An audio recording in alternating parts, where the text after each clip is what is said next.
என்றும் புலிப்பாணி என்ற ஜோதிட தலைப்பை பார்த்து கொண்டிருக்கும் அனைத்து அன்பு நெஞ்சங்களுக்கும் எனது பணிவான வணக்கம். இன்றைய தினம் கார்த்திகை மாதம் 18ஆம் நாள் செவ்வாய்க்கிழமை.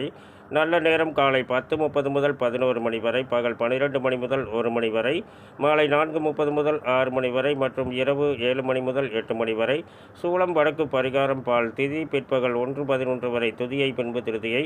நட்சத்திரம் மாலை 4:43 வரை மூலம், பின்பு பூராடம். ராகுகாலம் பிற்பகல் 3 மணி முதல் 4:30 வரை. குளிகை நேரம் பகல் 12 மணி முதல் 1:30 வரை. யமகண்ட நேரம் காலை 9 மணி முதல் 10:30 வரை. ரிஷபராசிக்கு சந்திராசிரம தினம். இன்றைய கிரக நிலைகள்: ரிஷபத்தில் குரு, கடகத்தில் செவ்வாய், கன்னியில் கேது, விருச்சிகத்தில் புதன் சூரியன், தனுசில் சந்திரன், மகரத்தில் சுக்கிரன், கும்பத்தில் சனி, மீனத்தில் ராகு. மேலும் விவரங்கள் அறிய என்றும் புலிப்பாணி என்ற ஜோதிட தலைப்பை பாருங்கள். நன்றி, வணக்கம், நல்வாழ்த்துக்கள்.